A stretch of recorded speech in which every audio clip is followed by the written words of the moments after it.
suru tuatahi, I muara, mau, tērā suru.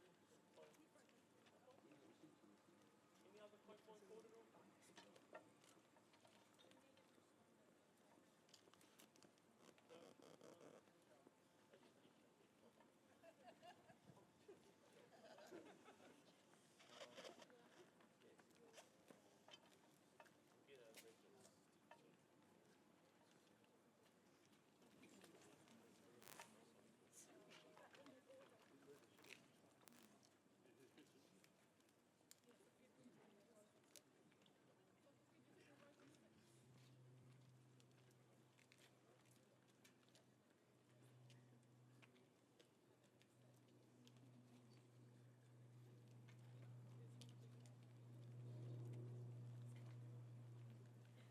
Oh, sorry, the last slide. So, how we like up with the Valedictory?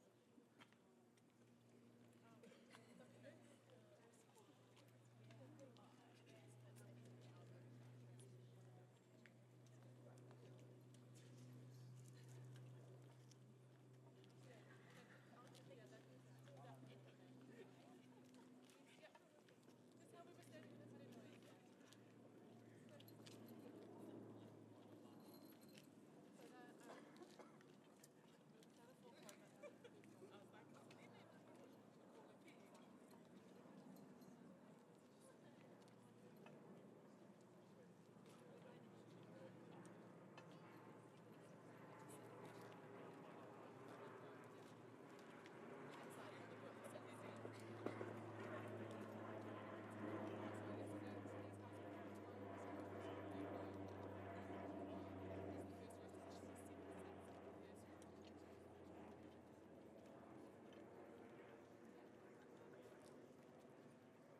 Shawnee.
Ki te paere mai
murapa ki tō tika tiki tūraki rai.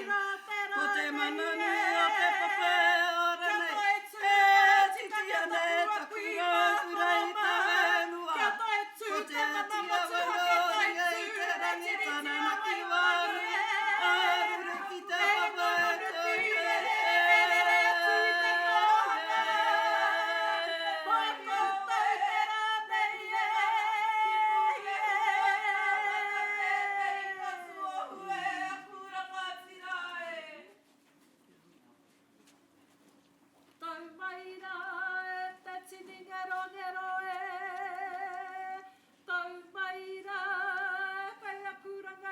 no te pahi whakarunga me te pahi whakararo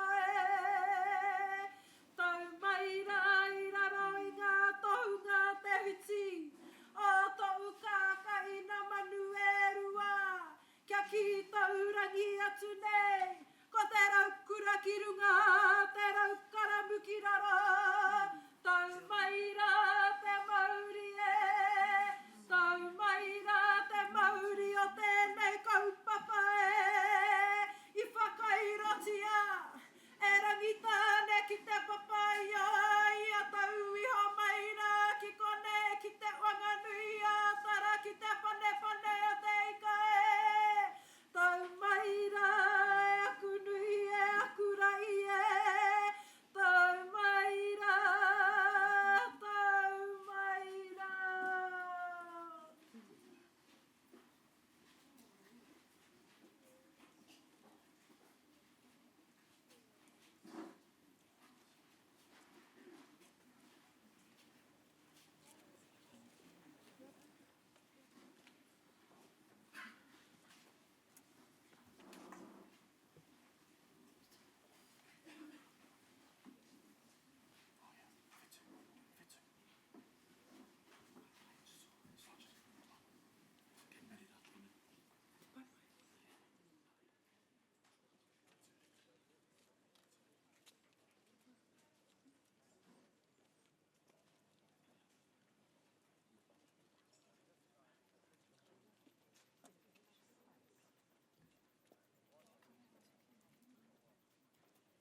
tauana.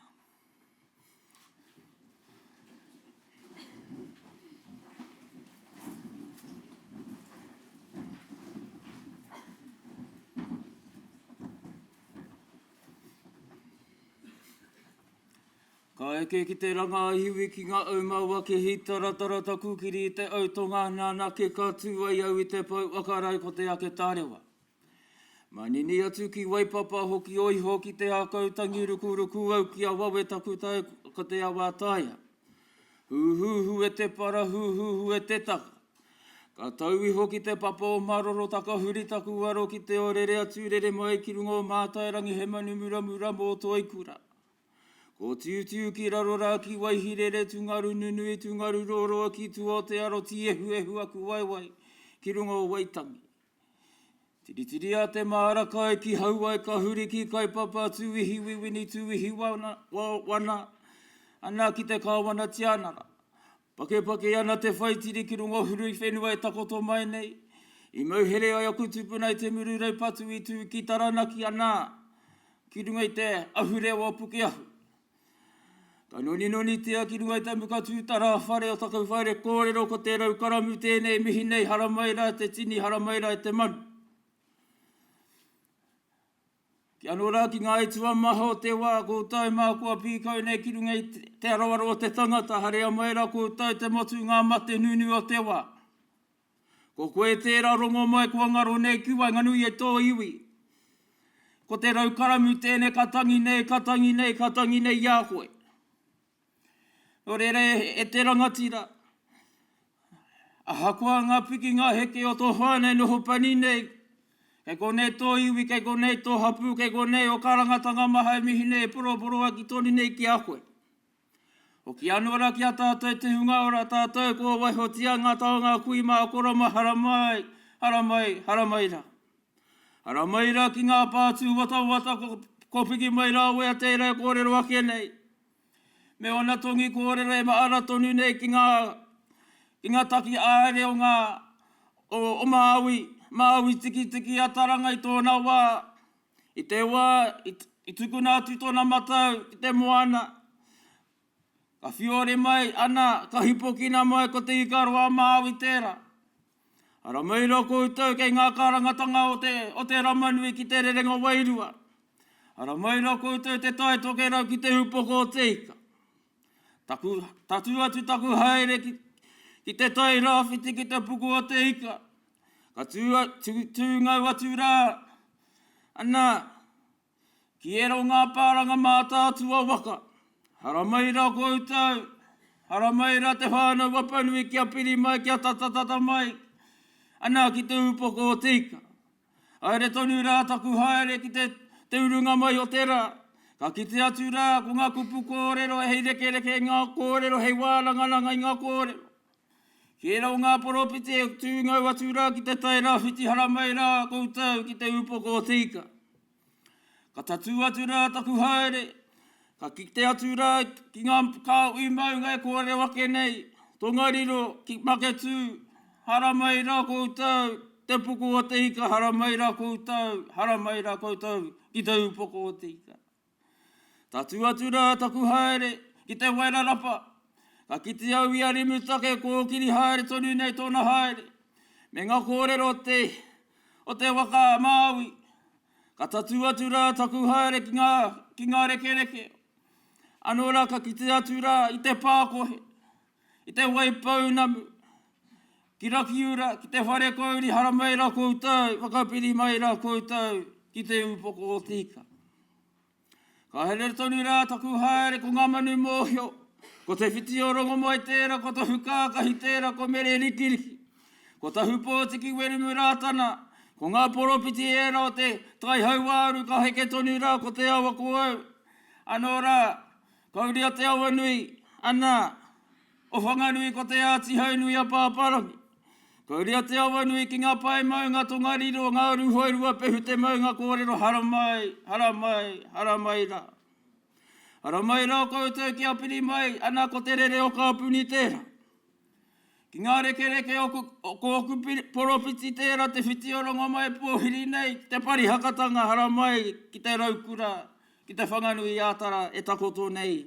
Nō reira, kei aku iti, kei aku rahi, hara mai, ki te whai oranga o te whai au, e tū rangatira nei, hei aha, e poi nei ngā taonga, i te ara mātauranga, i te ara mataraura, ko koutou ke tērā i ngā tohunga māreikura, ngā tohunga pautama, ana, rangatira, hara mai ra.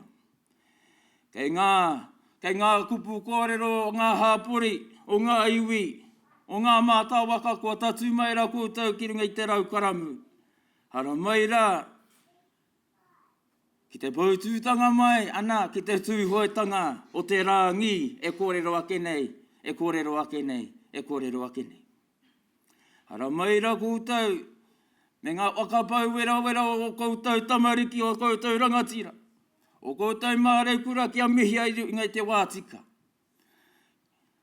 Hei hari kua ana, hei hari ana i te tangata, hei piki amokura i te tangata, hei whai oranga i te tangata, ai no anō nei, ko te whai au o te tangata e kōrero ake nei.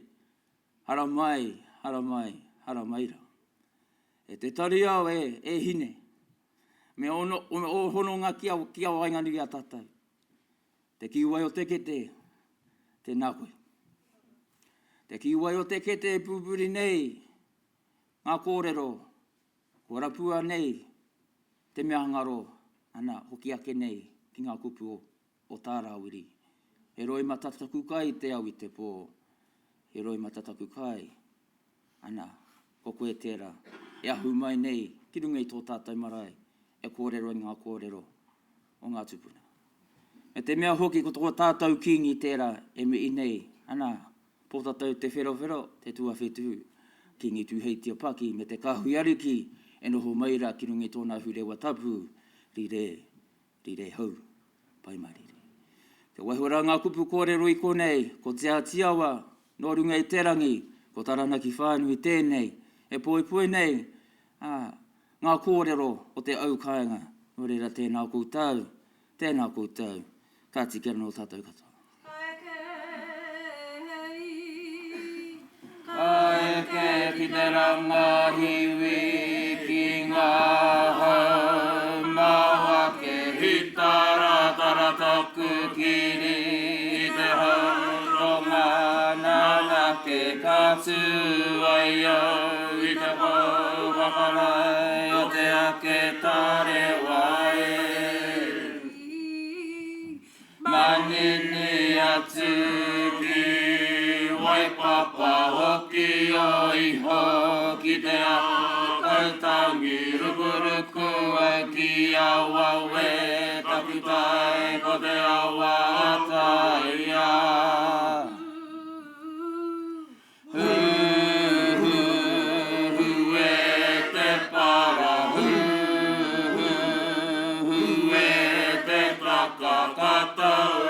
Ho ki te papa o maroro e.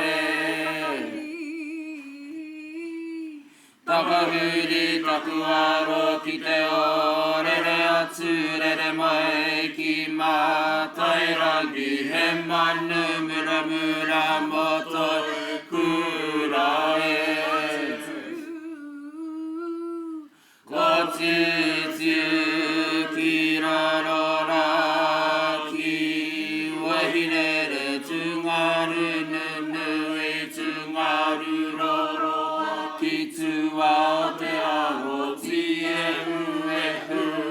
aku wai ki uta o wai tangi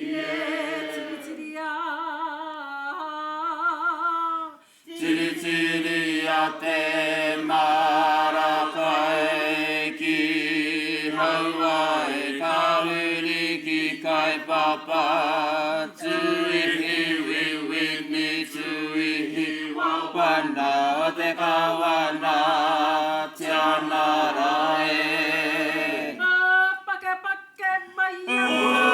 Pake ana te haitiri ki runga hui wenua I mau he ai aku sipuna I puke ahu mote tūranga tira te muru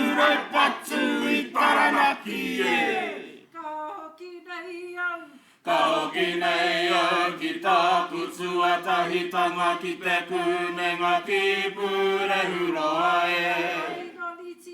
Kana nino nitia ki runga i te muka tūtara hare o tahu hare ore roe. Hei poi a ngā kupu kōrero i te rangi nei, ko te raukaramu ki raro, ko tāku raukura ki runga. E wawa i atu rā ngā kupu kōrero ki a koe te rangatira e koro. Ka taki nā atu rā ngā kōrero māu anō. Hei wawa hi atu rā te unga nei. Ka mihi atu rā anō rā. Te mauri kōrero ki a koe anō rā ki a tātou i te rangi nei. Nō rere tēnā koutou, kei a kūrangatira, tēnā koutou katoa.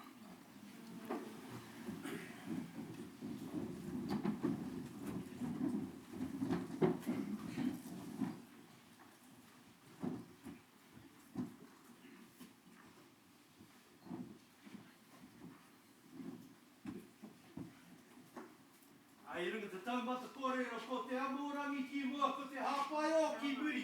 A te tuturitanga mahi pono o te Māori a mana motu hake. E tau ake au ki te tau nei. Ko rua tipua, ko rua tapu. Ngaru i runga, ngaru i raro. Ngaru ti hoa tāne, ti hoa tāne. Ko taku waka ko tā ki tumu. Ere mai te maramara. Ko te hunui ki te ihoro, ko te awhi o rangi. E ko kei runga nei e tūpapai ake, e ko wai, ko uanuku e tūpapai ake, e rata e a hatau e tūpapai ake. Unumi a te kaua, tākina te kaua tuanuhi nehi, te kaua tuarangaranga, te kaua wai, te kaua tā ki tumu. Unumi a te waka a tīrari, unumi a te waka a tīrara, unumi a te waka ronga kako, unumi a te waka tāki tumu, unumi a te waka aroha i te tainga mai. E tūruki, paneke, paneke, e tūruki, paneke, paneke. Hara mai te toki, hauni e, hui e, taiki e. A tūtawa mai runga, tūtawa mai raro. A tūtawa mai roto, tūtawa mai waha. Kia tau te mauri tū, te mauri ora ko ngā mea katoa. Nō reia tēnā koutou e tō mātou matu i sarangi. Tāne nui ārangi, tāne whakapiripiri, tāne wāranga. Whakarongo mai. Nau i wehi a ngā matua. Nau ko te ao, nau ko te pō. Nau i tiki te matauranga. Nau ko te wānanga amorangi, ahurangi, ahorangi, i runga te whakaro ko tei, anō te pai te ahure ka teina, tuakanga, ngā tauira, ngā tarangatira, a te nohunga i runga te whakaro ko tei, a karanga mai rā, a karanga mai rā, a karanga mai rā. Karanga mai rā, me ki te whare e te rau karamu. Kia whakahonore te kaupapa hire kai mui a tātou tarangi nei. Me ki, i tatu mai ai, a ko koutou, a tātou nei, a ngā tōpito e whao te motu i te tainga mai. Kia whakahonore te kaupapa o ngā mukapuna, ngā matua keke kai wangani o ko koutou. E pāna ki ngā tamariki, ngā tamahine, ngā mokapuna. Hoi anō, ko tēnei te tiro kaupapa kaimui a tātou tarangi nei. E tautoka, e te mana o te pai, e tarangatira. Kai wainga nui e tūpoko o tika. Me ki te manawhero o te atu awa, tēnei te mihi atu tēnā koutou. Tēnā koutou, e pāna me ki, te kaupapa o ngā pōtitanga a kai mui a tātou. Kei a rātou te whakahonore, kei a rātou a tātou nei ngā tamahine, ngā tamato. I whai atu, e te whae te iti taurangi. Te tūahu koe ko koutou. Me o koutou nei maunga teitei. Kia kaha, kia maia, a kia manu inui. Te tino whakaro a mātou nei, ngā whānau. Kia kimihia me ki te tino moimoia o potatau te whero. Kimihia te me ngaro. Kimihia te huarahi kei muia koutou. Te kaupapa honore, te huarahi tika, te huarahi pono, te huarahi aroha. Kia tūtaki ai pai, te tino hia. O tā mātou nei whānau, a mātou nei marae, a mātou nei hāpori, a mātou nei iwi. Hoi anō, kia ora anō, malo ole, ko koutou rā. Hoi anō, ko te mea nui nei, e tarangatira, ko tai mai. Ko tai mai rā, ara, he mihi a tamanui tara. A tamanui tara.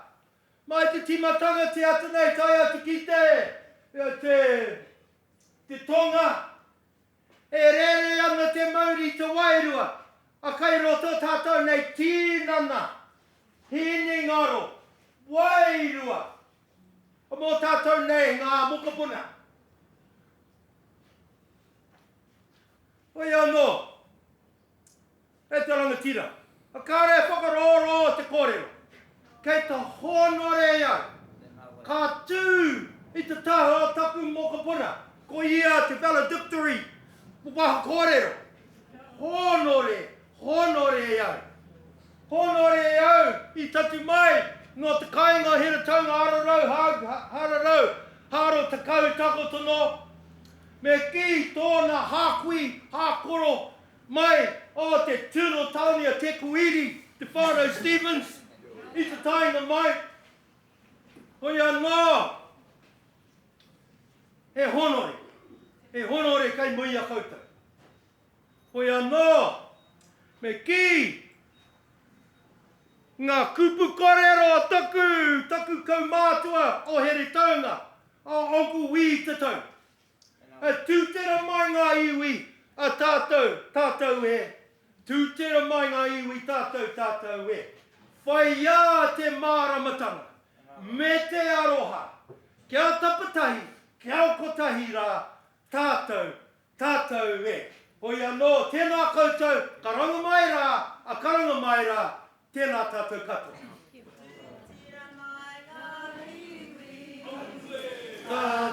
Tātou e. Tūtera mai ngā iwi. Tātou e. Whai a te māramatanga, me te aroha e ngā iwi. Kia tapatahi, kia kotahi rā, tātou e.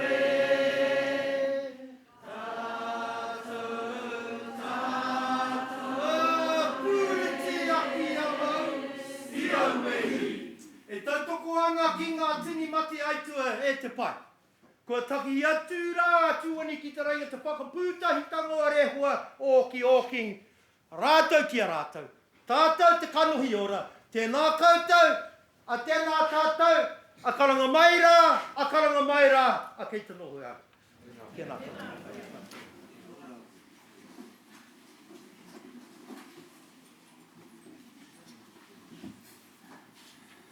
O ki mai rā te Māori kōrero ki tōna pakitara āware. Kia wā i atu rā ngā kupu kōrero ki te wā ingaro tūātea te tangata i te rangi nei. Kia wai ora ngā kupu poroaki ki rātou. Anō rā, kia oki mai rā ki te kaupapa tangata, ana e kōkiri waka aere nei, he kōkiri waka mua o te unga, ko koutou ke te apōpō. Ko koutou ke te apōpō, ko arahina mai ngā maunga e tūohu nei ki ngā maunga teitei, ana ko koutou tētia. E wakanuina i te rangi nei. Kia taki atu rā te i o ngā ruruku o te kāinga. O taranaki maunga, rua taranaki, atua te tapu. Tēnei hoki taku take rongo mārua whati whānau a iho I runga I te pua waka māro rohau. A moa ke au I tāku toki ko te āwhio rangi waiho rua I hoki ki runga I hoki ki raro I hoki ki te waia ki te amarama. Marama marua ka uratanga roa unuhia mua waka. I roto waka I a tāne mahuta ki te hai au ki te amarama turu ofiti waka maua ki a tīna. Kia hui rangi, kia hui papa hui e. Tēnā tātou.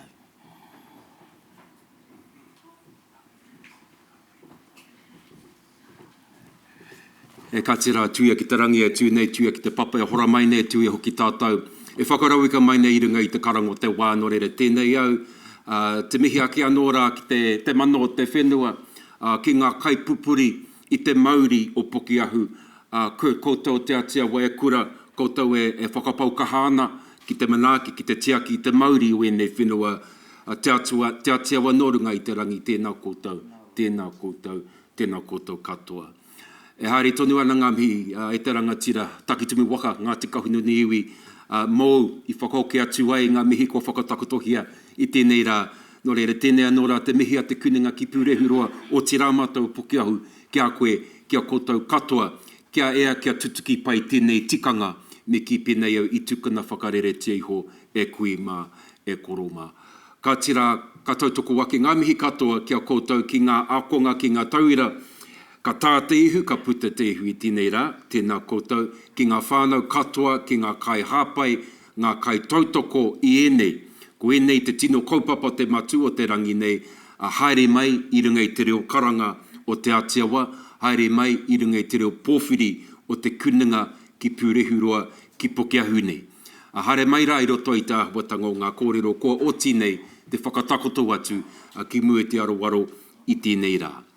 Ka tira tēnei e tūnei mui a koutou, I te taha o tō mātou papa, he uri no rangi tāne o manu atu, tai tonu atu ki Ngāti Kauwhata. Hoi anō tō mātou kōka, no te tairawhitia, no Ngāti Porou, e pāngā noho ki rā ki roto rongo whakata, me kaitahu tēnei te uri, ko meihana turi tōku ingoa, e mihi kauatura ki a koutou katoa. Mōrena atamare ki a tātou. Kia ora everyone, wonderful to have you here Tarau Karamu, and I firstly want to just once again acknowledge our te atiawa kaipupuri I te Māori o tēnei marae Tarau Karamu, Kurt, Kura, koutou katoa, e kore pau ngā mihi.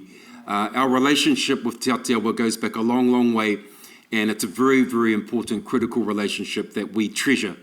And we also acknowledge the fact that our marae is here because of the support, the blessings, and the manaakitanga that have been bestowed upon our university, Kurt and Kura, by Te Atiawa. So once again, we just want to acknowledge the role that you play and the support that you give not only our marae, but our students as well. Nō reira, tēnā koutou, tēnā koutou. Also just want to acknowledge our kai kōrero and thank you once again for getting us off to a really good start this morning. Tūtera mai ngā iwi, there's no better way to kick off our proceedings, and hopefully that sets the bar very high for the other waiata to follow matua. So thank you for reminding us of that famous waiata composed by Canon Witito Huata. It's a wonderful waiata, it's all about unity, and that's our kaupapa for today.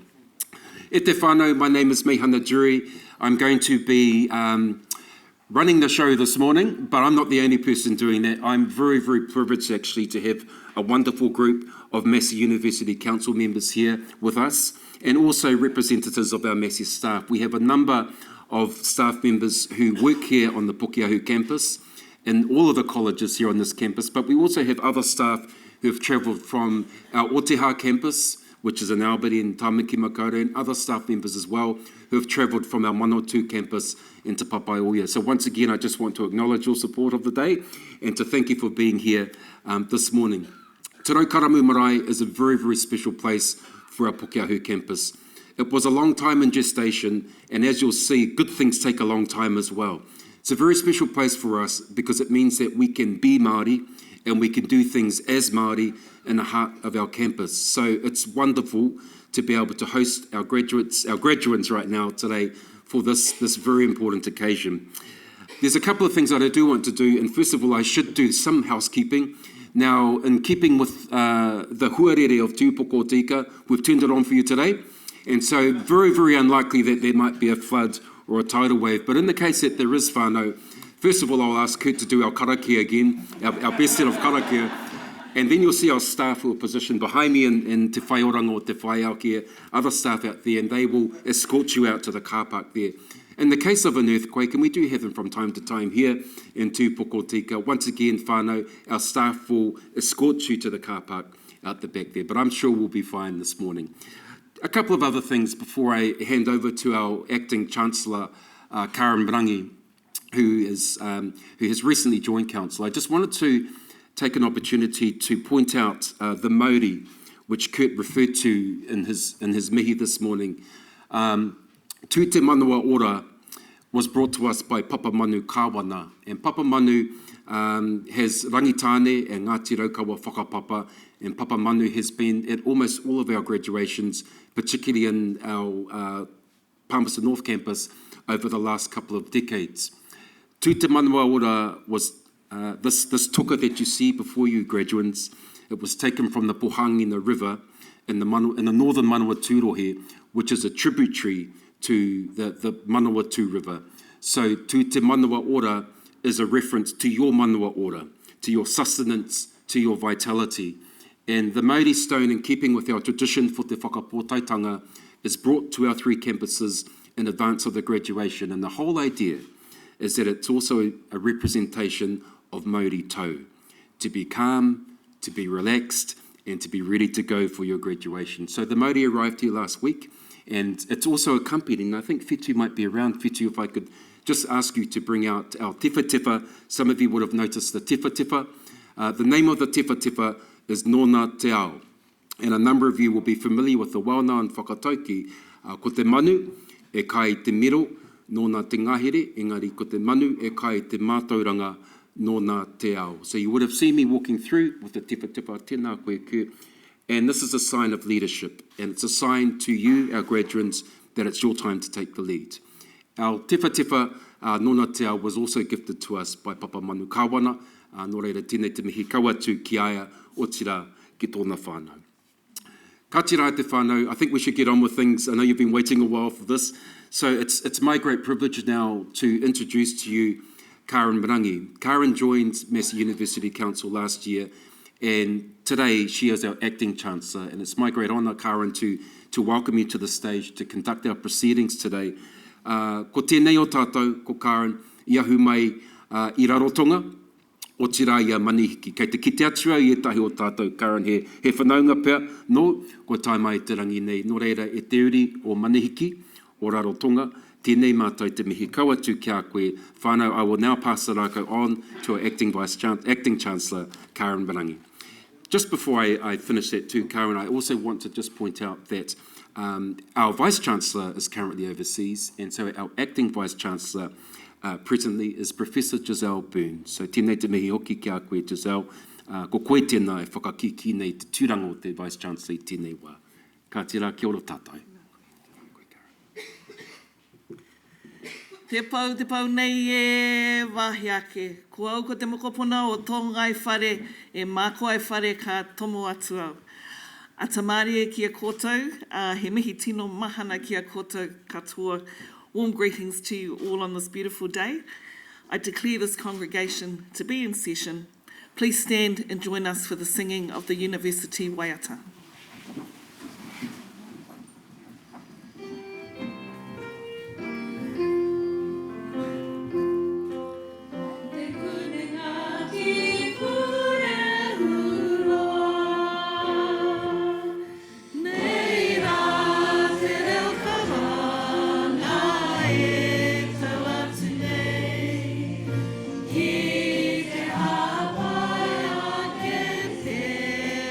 Tangata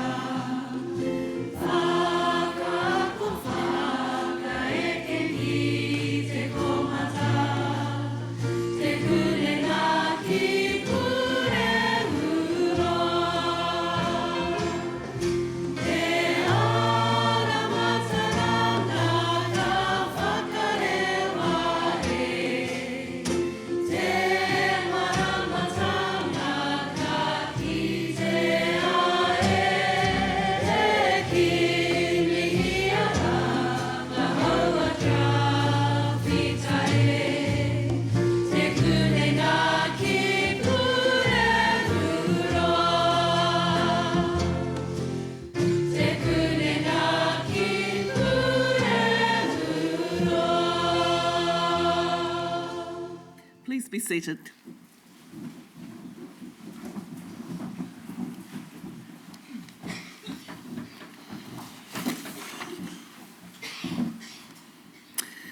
E tangi tonuanga ki ngā mate o te wā, haere koutou e moe. Kia tātou ngā māhuetanga i ngā kānohi ora e pai nei, tēnā koutou katoa. Te awa, kei ngā kaipupuri i te Māori o tēnei whenua, tēnā koutou. Kei ngā whānau o ngā tauira, kua tai mai i tāwhiti, kua tai mai i tata, tēnā hoki koutou. Nau mai ki te kuninga ki Purihurua ki Pukeahu, ki tēnei Whakapōtaetanga e whakanui ana i ngā ihu puta. Kia koutou i ngā tauira, kua tutuki, kua ia huro. Kia ora ana tātou katoa, Vice Chancellor, Acting Vice Chancellor, members of the Massey University Council, the University Community, the Pukeahu Campus Graduation Committee, distinguished guests, graduates and families. My name is Karen Rangi, and as Mehana said, I'm a member of Te Kuninga ki Purihurua Massey University Council. I have the great pleasure of presiding over today's graduation ceremonies and conferring qualifications to the successful students that sit before us. I'd like to extend a warm welcome to all of you for the first of what is 3 ceremonies that will be taking place here in Pōneke this week. And I'd also like to express gratitude to all those who contributed to the running of these ceremonies, enabling us to come together to celebrate such remarkable accomplishments. For close to a century, Massey has played a pivotal role in shaping the economic and cultural landscape of Aotearoa, New Zealand. A steadfast dedication to teaching and research has allowed the university to stand at the forefront of innovation, address the big questions and challenges facing our society, and uncover the solutions and knowledge necessary to effect meaningful change. Our students, our tauira, lie at the heart of this driving force. Your contributions are integral to our collective efforts to create a positive impact.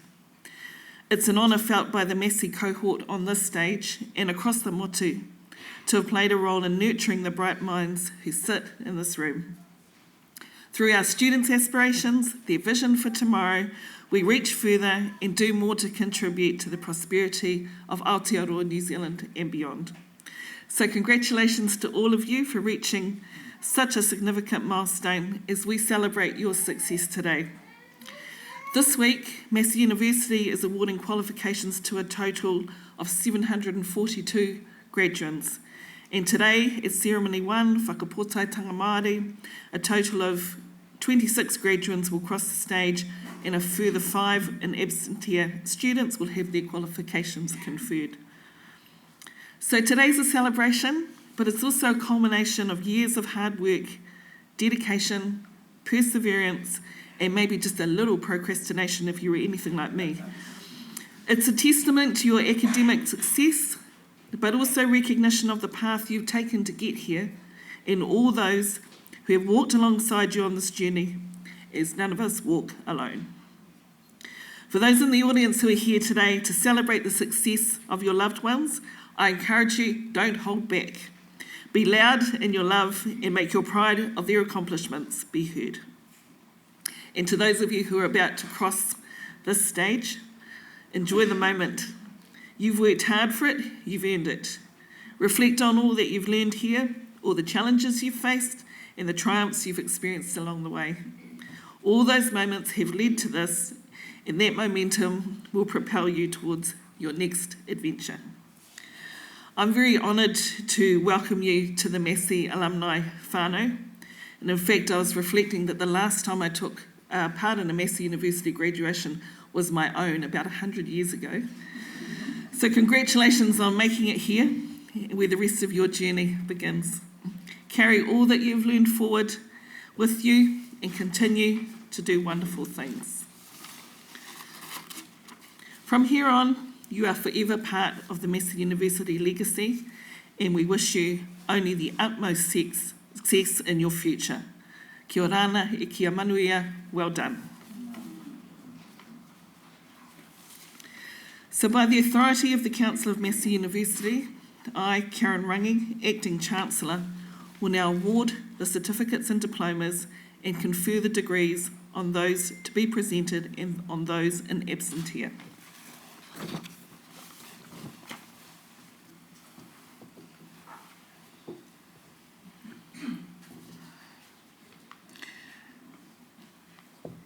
Professor Dame Farah Palmer, Po Akunga, Office of the Deputy Vice-Chancellor Māori, will call the names of graduates and recipients of certificates, diplomas and degrees in the College of Creative Arts, College of Health, College of Humanities and Social Sciences, College of Sciences and Massey Business School.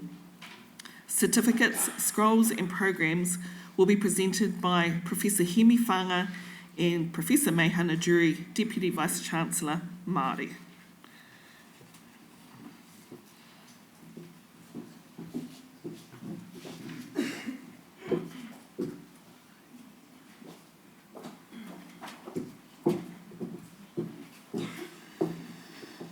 Kia ora koutou. Acting Chancellor, I have the honour to present for graduation in the degree of Bachelor of Creative Media Production, the graduand I am about to name. Gillian Rose Te Kueti James no Ngaitahu.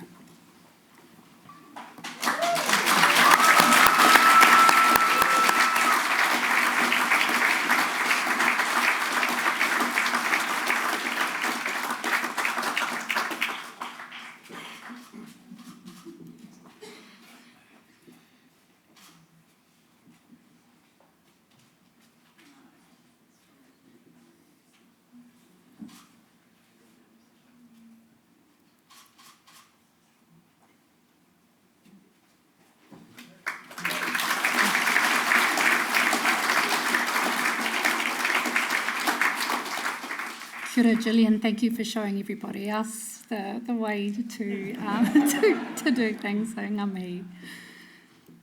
Acting Chancellor, I have the honour to present for graduation in the degree of Bachelor of Design, the graduand I am about to name. Mana Tūkaha Wihongi no Ngāpuhi.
Acting Chancellor, I have the honour to present for graduation in the degree of Bachelor of Design with Honours, the graduands I am about to name.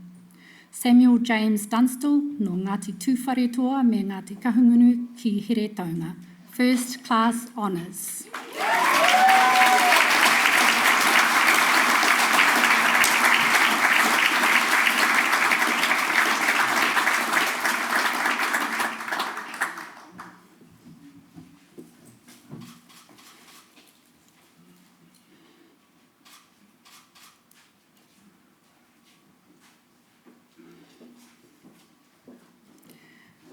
Vince Travis Pohe Ropitini no Ngā Ruahine, Ngāti Mutunga, Whakatōhea, First Class Honours, Massey Scholar.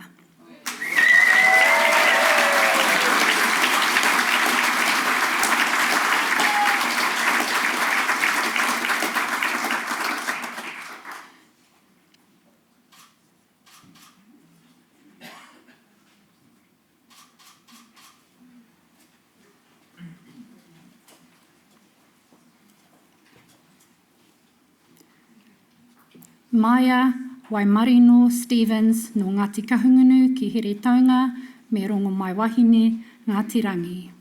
First class honours, Massey Scholar.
Ki mi ora harata māku o te rangi whānga, no Ngaitahu, Ngāti Kahungunu ki te Wairoa, Ngā Puhi Waitaha. First class honours.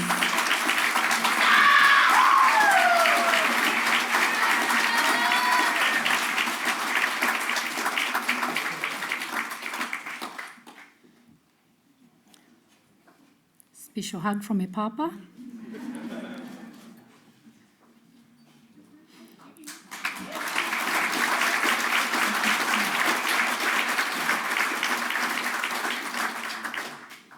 Acting Chancellor, I have the honour to present for graduation in the degree of Bachelor of Fine Arts with honours the graduands I'm about to name. Waiaio Malanian ngā mōrehu Elkington no Ngāti Kuata, Ngāti Tuarangatira, Ngaitahu.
I love my job.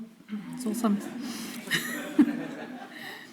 Taylor Miriana Poinga no Tūhoe me te Aiawa, Ngāti Tūwharetoa, First Class Honours.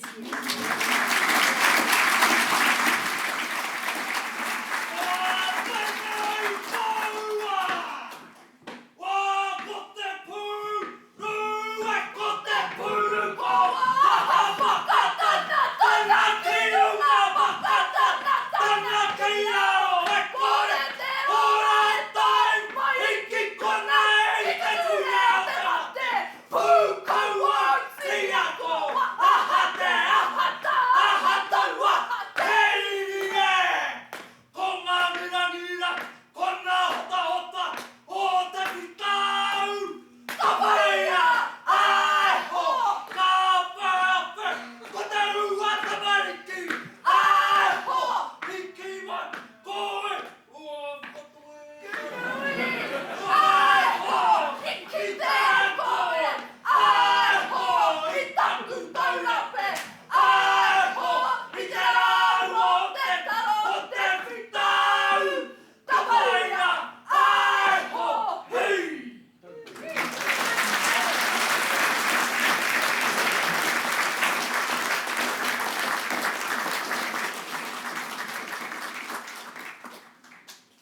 Mark William Robertson, no Ngaitahu, First Class Honours.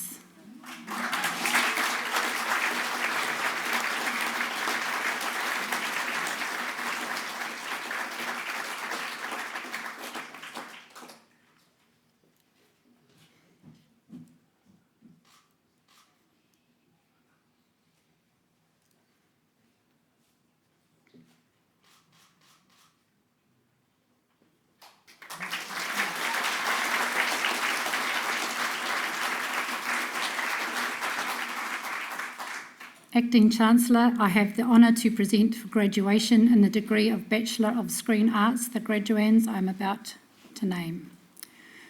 Ruby Kihapane Vidgen, no Katimamwe Waitaha Ngaitahu.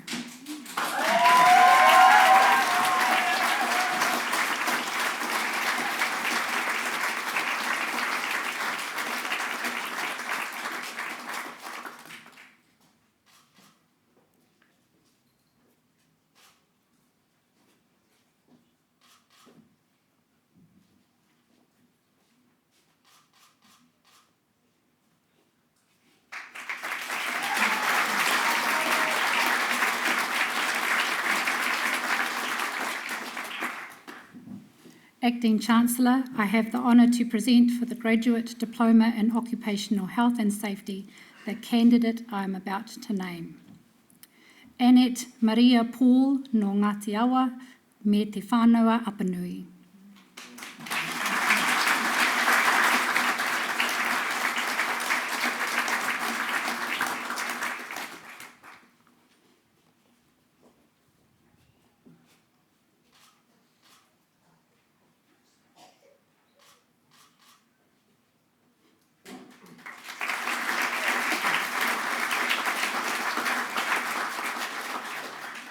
Thank you, Acting Chancellor.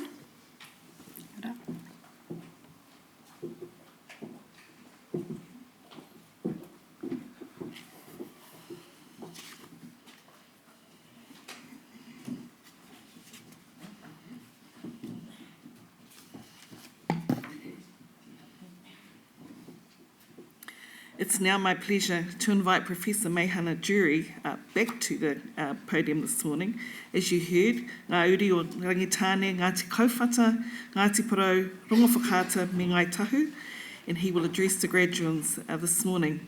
Professor Jury is a Deputy Vice-Chancellor Māori here at Massey University. He has a teaching, research and development background in Māori education, Māori health, mātauranga Māori, te reo Māori and whānau development. He sits on a range of boards and committees and advisory groups at Massey and also externally in areas including Māori health and education.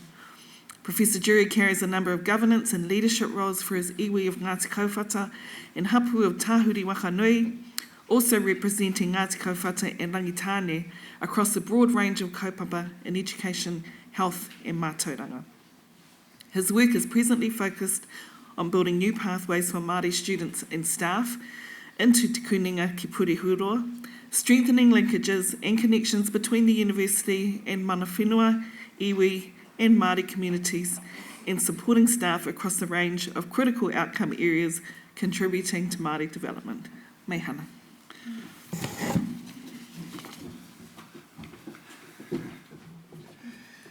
Thank you, Acting Chancellor. I thought the introduction might be longer than my speech, but kei te pai tēnā.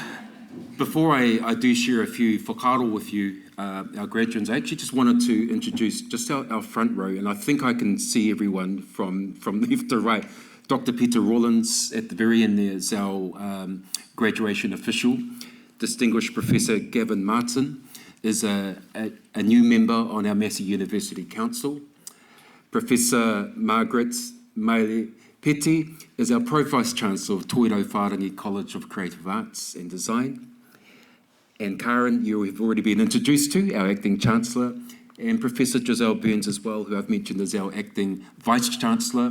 Moving down the line, you've already been introduced to Professor Dame Farah Palmer, our Pauakonga, and Professor Hemi Whanga is the head of school for Te Pūtahia Toi, based on our Manawatu campus, and the proud papa as well of one of our graduates today, and of course you've met Ku Komene. So aroha mai to our second and third rows. We don't quite have time to get through everyone, but I just wanted to point out who we have here, particularly for our graduates, so that you know the roles and the responsibilities that they carry for our university. Just wanted to pick up actually on a few themes that our rangatira Kurt mentioned in his whai kōrero this morning to you all, and to firstly congratulate all of you, our graduates, for your achievements. But my provocation to you today is firstly to also think about the things that you will do in the future. As much as we need to celebrate and acknowledge your efforts and your accomplishments today, I want you to think about where the future will take you. And I want you to think about the name that was gifted to us by Uncle Kahu Sterling, Te Kunenga ki Pūrehurua, from inception to infinity. What that means is, for all of you, our graduates, this is only the beginning. And we're reminded by that, by our Māori name, Te Kunenga ki Pūrehurua. Te Pūrehurua is a reference to the stars in the sky. And given this wonderful Wellington weather right now, when you look in the sky tonight, you'll see that each and every one of Te Whānau Marama is a reminder about how limitless the possibilities of education are. So I want you to think about that name, Te Kunenga ki Pūrehurua. Each and every one of you have had a starting point, but there's actually no limit to what you can achieve through the power of education. My next question is really, what will a flourishing Aotearoa require of you? What is the unique and distinctive koha that you will lay down for future generations to come? And I want to acknowledge all of your whānau and the awesome haka we've had so far, and our tamariki and mokopuna who are here this morning, listening and watching everything which is happening. They are heavily, heavily influenced by your accomplishments. And so think about the distinctive nature of the koha that you will give back to them and that you will give back to Aotearoa.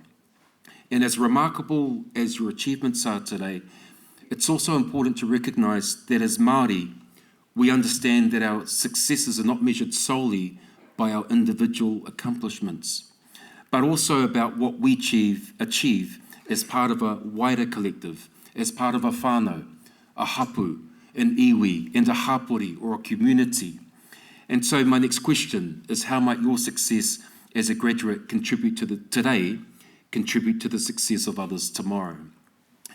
And because you've chosen to graduate here on Te Raukaramu, which is a wonderful, wonderful venue to be able to do this, allow me to explore some of these themes further. Because we also know that through our shared histories, our shared experiences, that the hallmarks of Māori success can be found in one's ability to embrace the values of our tupuna, our ancestors. Values such as manaakitanga, the capacity to look after the welfare of those around us, the welfare of those in our communities. Values such as whanaungatanga, celebrating and maintaining all of these very, very important relationships that you have built in your time at Te Kunenga ki Pūrehurua. And also celebrating whakapapa, all of the connections that combine us, that connect us, through the names of our tupuna, through the names of the places that have been mentioned by both of our kai kōrero and our kai karanga. Whakapapa is an inherent part of being Māori. And of course, celebrating the notion of kai tiakitanga, to be good custodians of our whenua and our way, the things that sustain us. Nō reira, puritia kia mau, kia au, ki e raonga kaupapa, kua tukuna whakarere teiho, e kui mai koroma.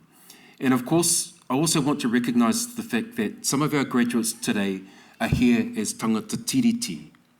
You honour te tiriti o Waitangi through your presence today. And it's very, very important to pay acknowledgement and humble acknowledgement to those of you who are at this graduation today as tangata tiriti.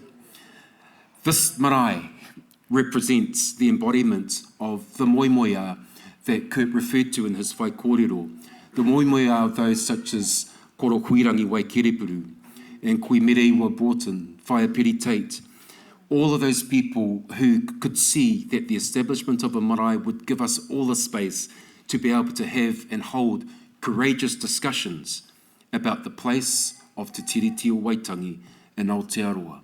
So once again, I want to recognise and acknowledge those of you who have come here today as tangata tiriti. Yesterday morning, I was privileged enough to be part of a karakia that the staff of our office run every Monday. We had 30 staff from right across Pokiahu campus who have started to come into our marae every Monday morning for karakia and for kōrero. Why? Because they understand that part of their role as lecturers, as professors, as staff at Te Kuninga ki Pūrehurua is to ensure that you, our graduates, can fill your kete with experiences as well as knowledge about Te Tiriti o Waitangi. So, yes, you are the graduates of today, but Aotearoa needs you to be the change makers of tomorrow. The innovators, the disruptors, the agitators, the creators and designers, the custodians of the future, and the leaders of tomorrow, in ways that we haven't seen before, in ways that might create profoundly positive change for our people, for our nation, for our society, for our environment, and in ways that activate compelling futures for your own people, your own iwi, your own hapu, your own whānau, your own communities. And the great news is that you don't actually have to look too far to get some inspiration, and I'm going to tell you why, actually. And again, I just want to draw on the kōrero from Kurt this morning in acknowledging the names and the spaces of our marae, te rau karamu. And we also heard the name Aotearoa, which was gifted to us, of course, by an incredible voyager and explorer who, unlike some figures who our towns and cities are named after, actually physically set foot here back in her day. Her name was Kura Marotini. And upon nearing these shores and these lands, Kura Marotini uttered the words, and we'll get to those, and the exhortation, he ao, he ao, he ao te aroa. In English that translates to, for it is land, behold, it is the land of the long white cloud. So Kura Marotini, together with her husband Kupe, who was another famous explorer, and another intrepid whānau who came on that waka, Te Matahaurua, they embraced the possibility of new lands, and they embraced the possibility of mātauranga. And they were provided with the navigational coordinates to get here from Hawaii. And what's even more outstanding is that they went home again. They went home and they talked about their experiences. They shared their journey with their uri and with their descendants. And they talked about the promise and the possibilities of this new land that Kura Marotini had named Aotearoa. So the waka came back, but its name was changed to Ngātoki Matawhaurua. And the people in that waka settled here, and they created new kawa, new tikanga, new traditions, and that opportunity now sits with you as graduates of this wānanga today. So my message here is to be like Kura Marotini and Kupe, hoia tō waka. Be the commodore of your own canoe and use your qualification and part of your coordinates to get to where you need to be. Sail your waka to the destination that it needs to arrive at. And you can do that now because you're graduating today. I also just want to point out our marae te rau karamu because it provides each of you with a blueprint for your tomorrow, and it represents an immutable connection to the tangata whenua of the sacred land, of Pokiahu, and the esteemed iwi of Te Atea Wanorunga i Te Rangi. And as the custodians of this marae, we also heard this morning about our waharoa, Piki mai rawea, and how that name connects to the way in which Maui fished up Te Ika Maui, this great fish that we stand on, and how that notion of Piki mai rawea speaks to the idea of maunga emerging through Tangaroa, through Papatuanuku, to be clearly seen from distant horizons. And that also brings us to another tohu, which is very, very special, not only to Te Atewa, but to us as Te Kuninga ki Pūrehurua. Inside the whare, some of you will see the three feathers, te raukura. He tohu whai mana tērā, he tohu e whakanui nei I te mana o Taranaki, o Tira Te Atewa. So, the raukura that adorns our whare, te whaioranga o te whaiao, it serves as a powerful reminder of how the prophets, te whiti o rongo mai, and tohu kakahi led their people during a time of colonial invasion. They did this through the establishment of the passive resistance movement. And that tohu in the whare that shines down on you this morning, today, is a reminder of how important our history is and our whakapapa.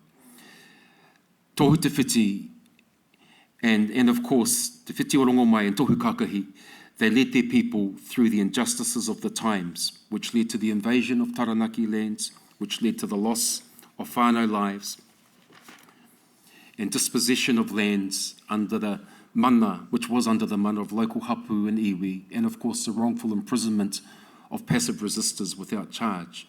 Now the waiata that was done earlier on, you would have heard the last part of that, the haka, which speaks to the history and the things that happened to the people of Taranaki, and we are incredibly privileged to have that waiata gifted to us by Kura Moeahu. Nō reira, tēnei te mihi rā, ki te rao ngā rangatiro te iwi kāinga nei. So te raukura is a timeless reminder of the power of peaceful and passive resistance and the role that the people of Parihaka, Te Ateo and Taranaki continue to carry as a kaitiaki of this kaupapa.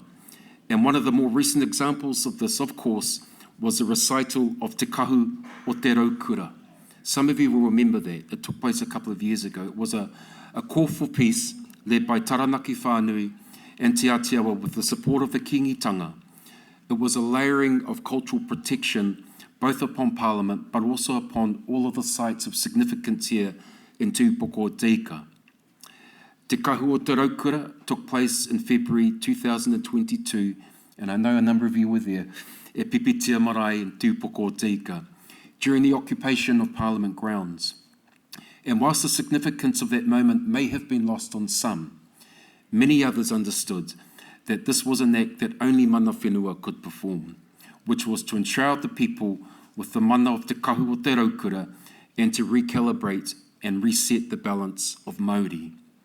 So I acknowledge Taranaki whānui and Te Aotearoa because Te Kahu o Te Raukura gave our graduates that protection in the time that they were studying with us, and it also gave our university and our Pokiahu campus the protection that we needed to continue to go about our mahi. And as we look around the world right now, e tātou mā, particularly at the unbearable geopolitical tensions that are currently right around the world could certainly do with a timely reminder about the Parihaka peace movement. And te whiti o rongo mai, tohu kākahi, and te raukura. So as graduates of our Te Raukaramu ceremony today, that qualifies you to take those messages to the world, to remind the world about all of these incredible achievements of those who have gone before us. And because you have studied here at Pokiahu campus, you have every right to do that. And so I hope that you fill your kete today with those messages and that you take those messages with you, because your time with us here at Pokiahu campus has meant that you've had an opportunity to be in this world, to be a citizen of Te Ao Māori, but also to be a citizen of Te Ao Whānui. And of course, you're graduates today, and there are a number of other things that I would like to share with you, but I won't take too much more time.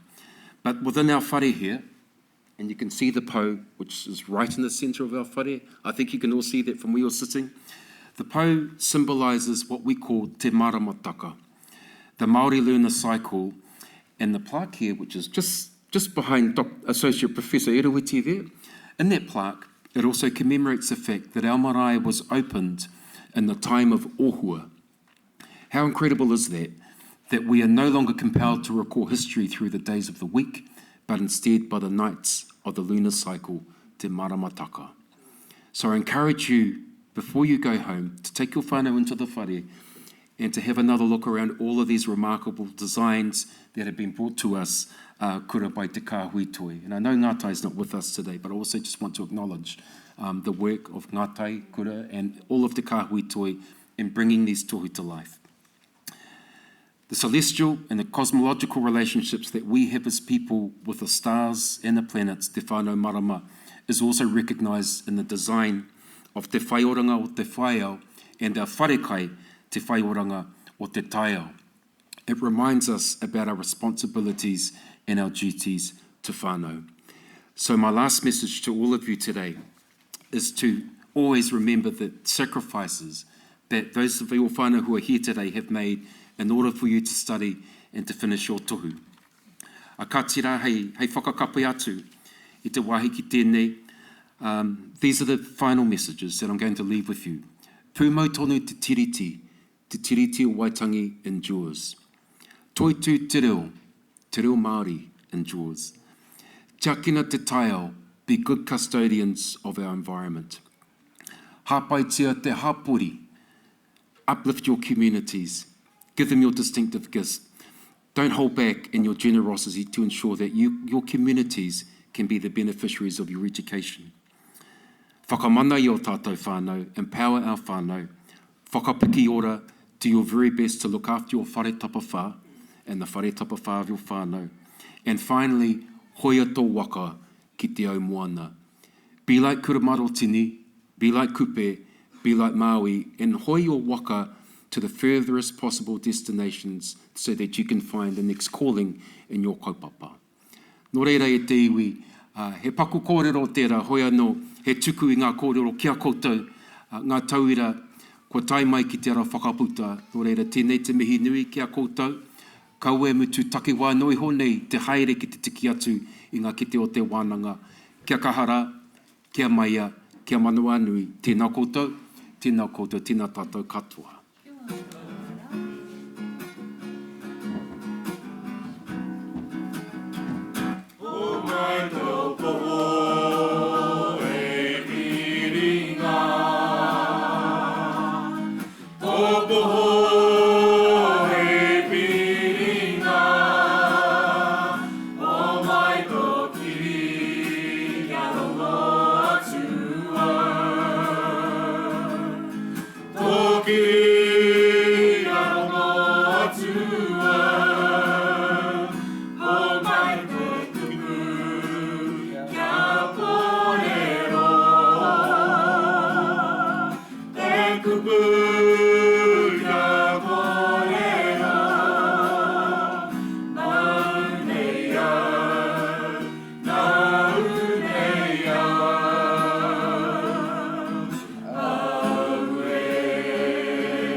E mihi nui ki a koe mai hana mō tō kōrero ki o mātou, and the lovely kinaki from Manu Te Oriori here, and some great messages for not just for our graduates but for all of us here this morning.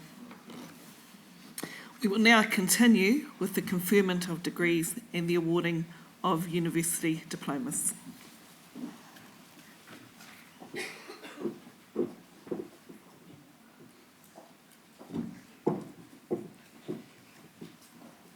Kia ora koutou. I was trying not to do this, but I'm going to use a rugby analogy. We started the first half strong.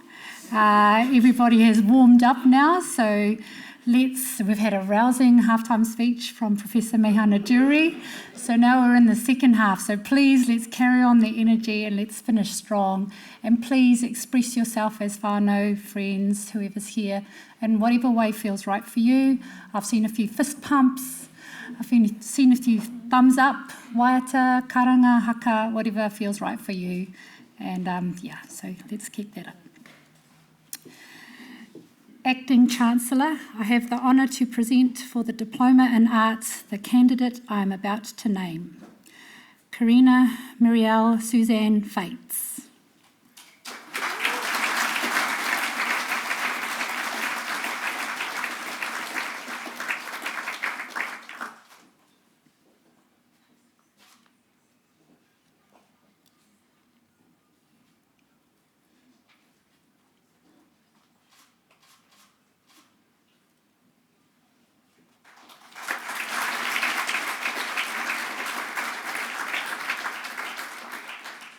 Acting Chancellor, I have the honour to present for graduation in the degree of Bachelor of Arts, the graduand I'm about to name. Maya Aria Birch no Ngāpuhi me Ngāti Parau.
Acting Chancellor, I have the honour to present for graduation in the degree of Bachelor of Communication, the graduand I am about to name.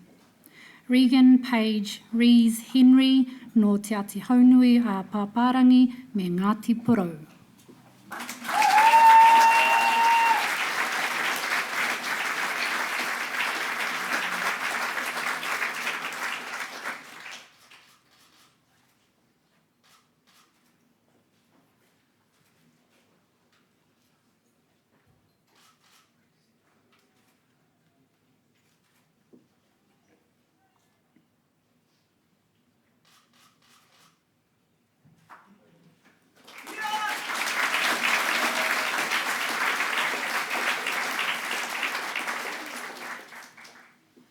Acting Chancellor, I have the honour to present for the Graduate Diploma in Arts the candidate I am about to name. Bodhi Te Manu Arupe White no Te Ātiawa.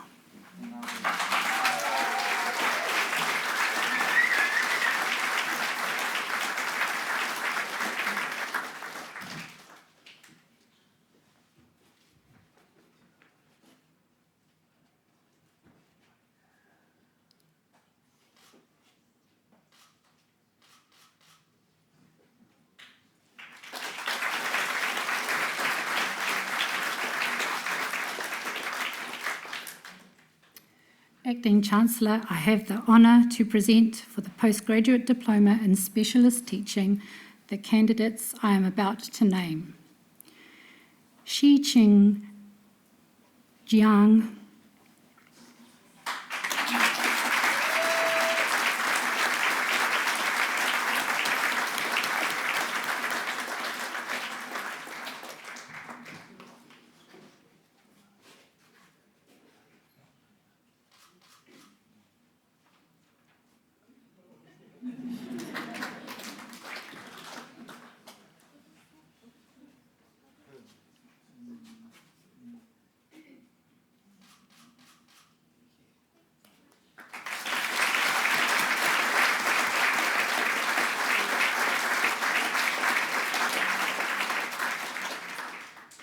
Margaret Rose Charmaine Truman no Tūhoe.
My apologies, I forgot to mention that Margaret received her diploma with distinction.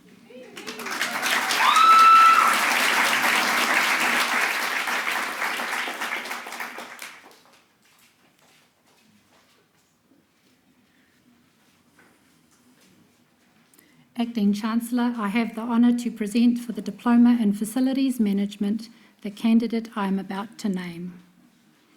Joachim Scale, with distinction.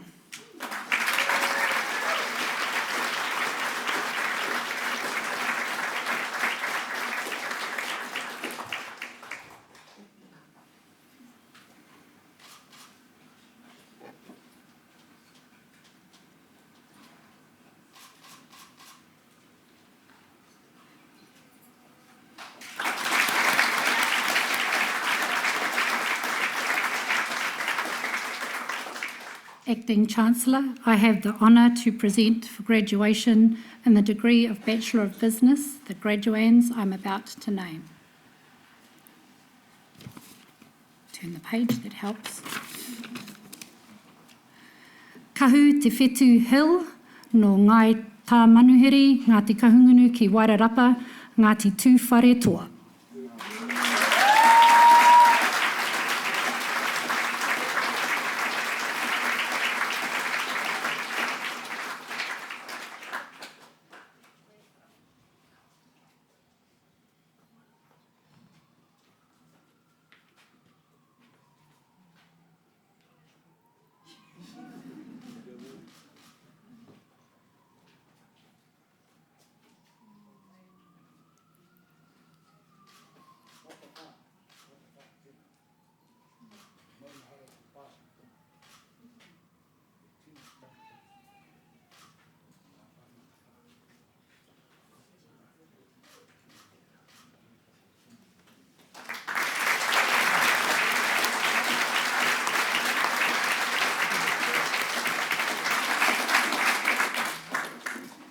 Christopher Dean Kent no Te Atiawa me Ngāti Tama.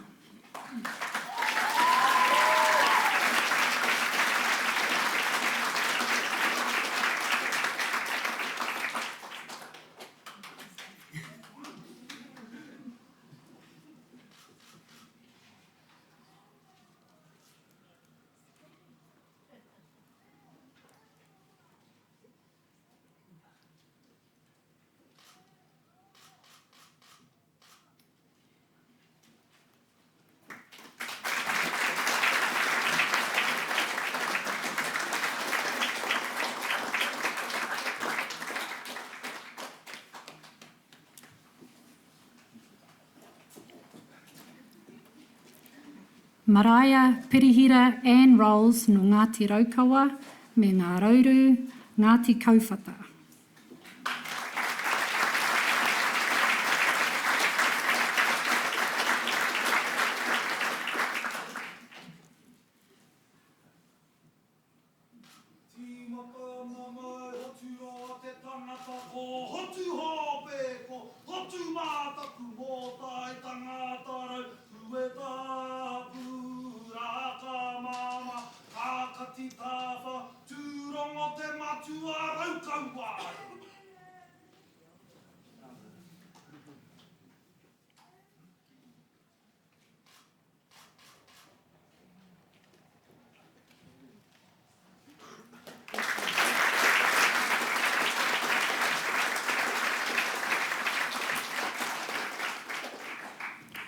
Sean Ian Te Hira Selby no Ngāti Pikiao me Ngā Puhi.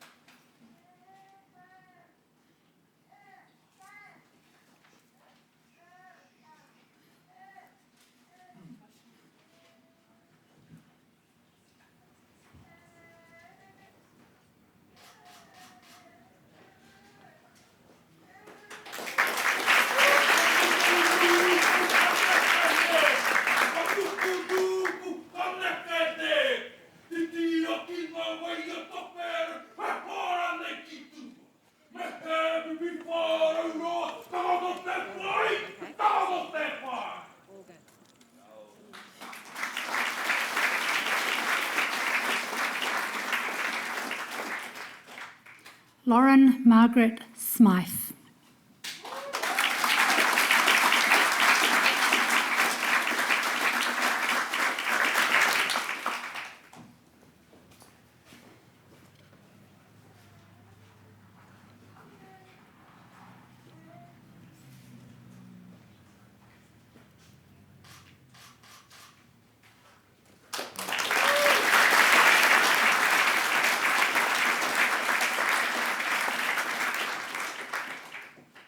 Acting Chancellor, I have the honour to present for graduation in the degree of Bachelor of Communication, the graduand I'm about to name.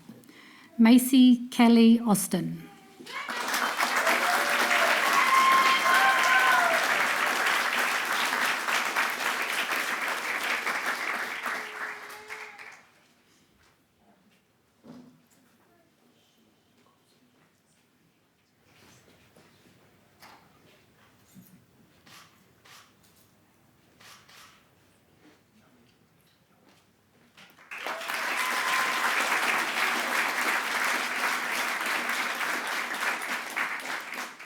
Acting Chancellor, I have the honour to present for the Postgraduate Diploma in Journalism the candidate I am about to name. Kate Marie Judson.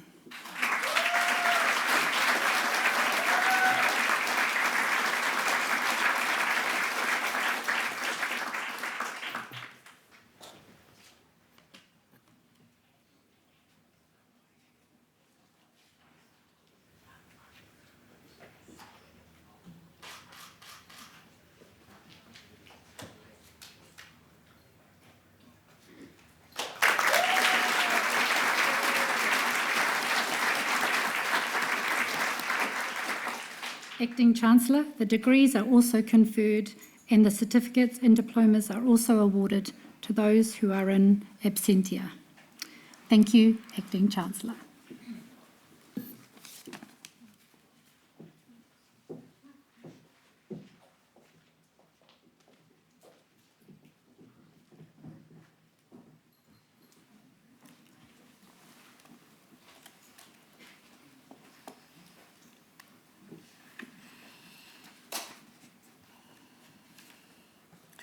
It's now my great pleasure to invite the tauira who's going to make the valedictory address on behalf of you all this morning. Maya Stevens, no Ngāti Kahungunu ki Heretaunga, rongo mai wahine Ngāti Rangi, is an emerging artist and photographer graduating today with a Bachelor of Design with honours. The process of indigenisation is an integral part of Maya's photographic practice. Her work explores issues concerning te taiao, kaitiakitanga, whakapapa e ngā atua. Through her engagement with mātauranga Māori, she aims to indigenise the medium of photography itself while bridging this creative practice with her growing interest in environmentalism and ecological restoration. During her time at Toi Rauwharangi, the College of Creative Arts, she is shown in multiple group exhibitions including Mā Wairā in 2022 at the Photoscape Gallery, Te Ao, Liquid Constituencies 2022-23 at the Govett Brewster Gallery, and He Rito 2023 at the Toi Pōneke Arts Centre, with plans to continue exhibiting into the future.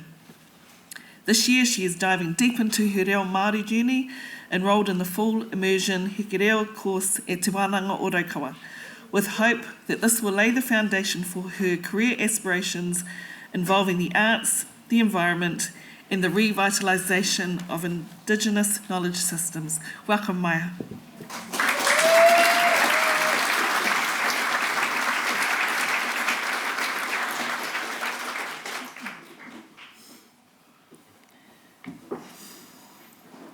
Ko tahi mano waru rau whatekau te tau, iwai tohungi a te tiriti o waitangi. Nā te iwi Pākehā nai whakairo, nāna hoki I tūraki e. Tuatahi rā, ka hoki atu ngā timatanga kōrero ki te wāhingaro, ki te puna wairua o ngā mea katoa. I tēnei rā whakahirahira kei te pīkau tātou i ngā whakaro me ngā wawata a kuimā, koromā, nō reira ki a rātou kua haere ki tua, moe mai rā. Ki te whānau whānui o te rau karamu, tēnā koutou. Ki te whaioranga o te whaiau, te whare whakaruru hau mō tātou, tūtonu. O te rā, kia te ati awa, taranaki whānui, tēnā koutou katoa. E te Acting Vice-Chancellor, e te Acting Chancellor, e ngā pauako, e ngā kaimanaki, kai hāpai katoa, tēnei te mihi mai oha ki a koutou mō a koutou mahi nui, hei whakarewa i ngā tauira o te kura nei. At last, we have arrived at our long-awaited graduation day. Kia pai tō mahi e hoa mā. It has been a challenging and rewarding journey, one I know we'll be missing in many ways, like the friends we made along the way, the lecturers and technicians who guided our practice, but especially the unlimited access to resources and equipment. Contrary to what some might think, studying at Massey actually helped to enrich and encourage my connection to te ao Māori. Where there was a desire to explore my identity deeper, there was the ability to access an abundance of information and people who could help me get to where I am currently. A wahine Māori who is confident in who they are and in what they know. And where there might not have been easy access to mātauranga Māori, there was incentive. I used my creative practice as a photographer as the conduit for my pursuit of knowledge. I used it to network and build connections and to share the experience of being Māori with those who mightn't understand to gain insight, and with those who do understand to share and reflect upon the experience. Although it felt quite lonely at times, I discovered this loneliness was shared with every other tauira who was on the exact same or similar journey of reconnection and reclamation as me. It was when awareness was brought to these topics within shared spaces that tauira were able to come together to embody tino rangatiratanga and mana motuhake. That is a powerful thing to witness, especially within an educational system that wasn't built with us in mind. Suddenly, this loneliness manifested into community and passionate commitment to the kaupapa of decolonisation and indigenisation. That is what my university experience has been, because that is what we made it. Ko tātou ngā kanohi me ngā waha kōrero o rātou mā kuangaro i te pō. We are but the seeing eyes and speaking mouths of those who have passed on. Our tīpuna will be proud of us today, knowing that we have and will continue to contribute to the mātauranga continuum. They will be proud of us for pushing on through times of extreme stress and difficulty, for being here today to graduate and to move forward through the world with confidence and pride in who we are. And while our greatest form of resistance is our very existence, we can give ourselves an extra mihi for walking away today with these precious pieces of paper with our whānau and our people in mind. On behalf of everybody graduating today, I want to thank the lecturers and technicians and staff for teaching us and taking care of us in times of need. I want to thank our whānau and friends, iwi and hapu, for supporting us every step of the way. I want to thank our tīpuna for guiding us here today. Kei te mihi, kei te mihi, kei te mihi.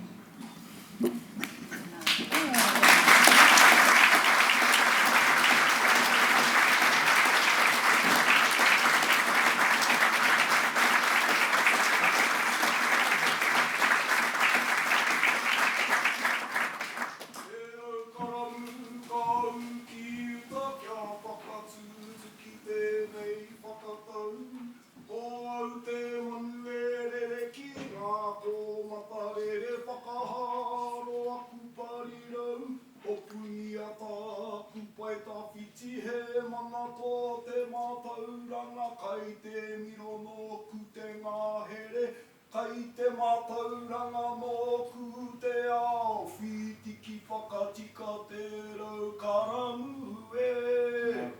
Au e, te mahu.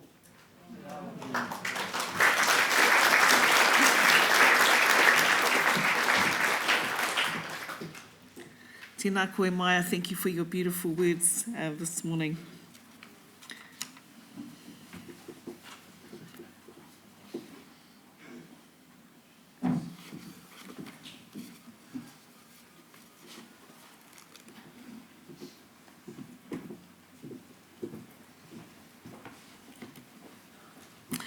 Would all our graduates please stand?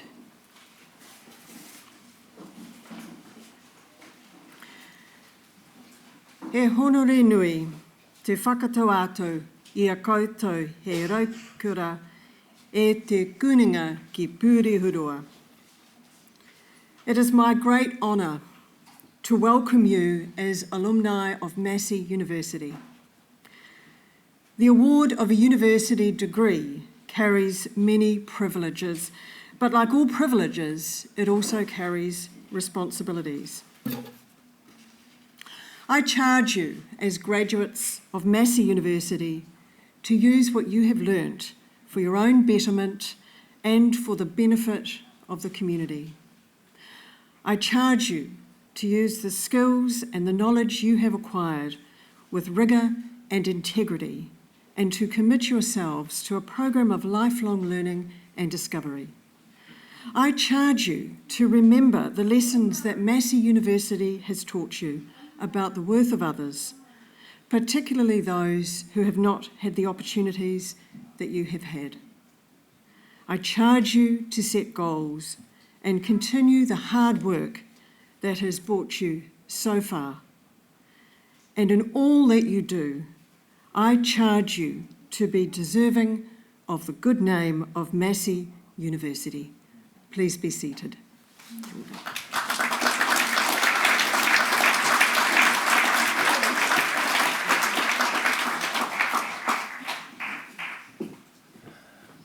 Ka tira e te tumuaki, o tira e te ahorangi, Professor Giselle Burns, tēnā rau atu koe e ra kupu whakahau. I enei tauira, ko tāteihu, ko puta teihu, I tēnei rā whakahira mō koutou, o tira mō tātou katoa. So thank you, Giselle, for those words of exhortation to ensure that our graduates can move on to the next chapters of their journeys and the next part of their trajectories as graduates of Te Kuninga ki Pūrihurua. E te whānau, I just want to ask you to give one more round of paki and applause for our graduates.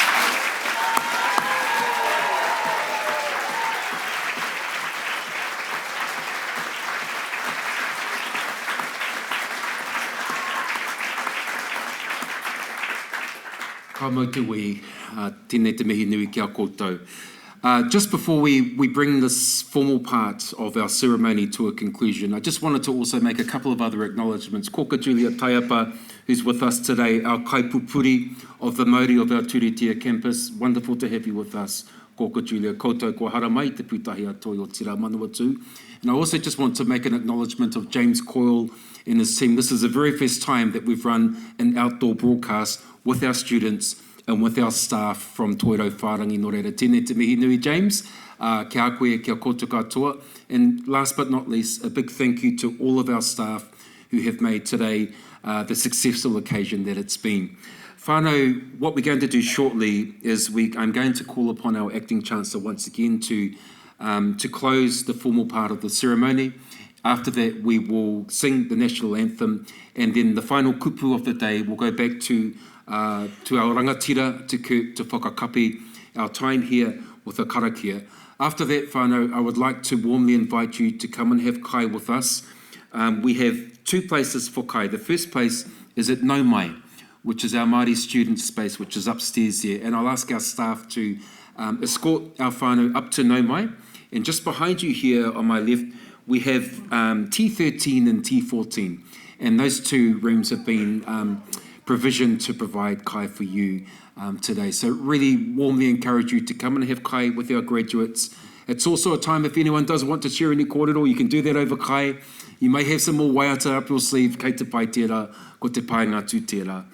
Nō reire te iwi, tēnei te mihi nui anō kia koutou katoa i tēnei wā ka tukuna atu te wāhi ki tō tātou Acting Chancellor. Kia koe, Karen.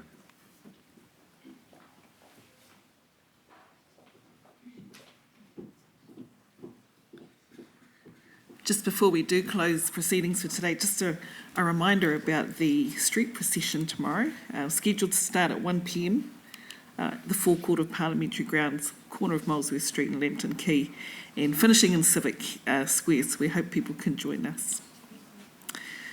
I declare this congregation to be adjourned. Please join with us in singing the national anthem, God Defend New Zealand. Please stand.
Tēnā tātou. There's been some last minute changes when it comes to our kai. So you'll be ushered to T13 and also our wharekai. Fine. So there'll be ushers outside our tiniti, and they'll just guide you where you need to be when you need to have a kai, but also those that are also taking images in our whare. Those are our graduates. Whakapōtaetanga. Ka pai. Nā runga I tērā te iwi kua ea tēnei wahanga o tēnei whakapōtaetanga. E tipu e rea mō ngā rā o te ao, a rahina I tō iwi e. Kia ngā kaunui ki taha pui a tō tau mahi katoa. Ko tau, kua riro nei ngā taonga o te kunenga ki pere hurua. Ka wea te aroha o te tangata, ki ngā tō pito o te hau, ki ngā tangi o te manu, pera ki ngā rākau teitei o te waunui a tāni. Ko koutou tērā e arahi nei te kanohi kitea, ko koutou nei te kanohi kitea o ngā matu o ngā tupuna, e arahi nei te hau o tā whirimātia, Kia konga hangaire o koutou reo ki era o te hunga o a pōpō e takatui nei. No reira, e tau nei ki rungi a tātou katoa te wairo o ngā mātua tūpuna. Nā rātou whakatakoto i te ara hei hikoe ngā mātātou ngā uki. I wakato kia o tātou ngā kau ki ngā tikanga hei arataka ngā i a tātou. Kia ngā kau nui ki te hāpai i a tātou mahi katoa. I roto i te pono, i te tika, i te māramatanga. Me te aroha anō o tētihi ki tētihi. E rongo, wakairi ake kirunga, tūturu o whiti whakamaua ki a tīna. Tīna. Hui e. Tai e. Tēnā tātou.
Can you play some music at the back there, please?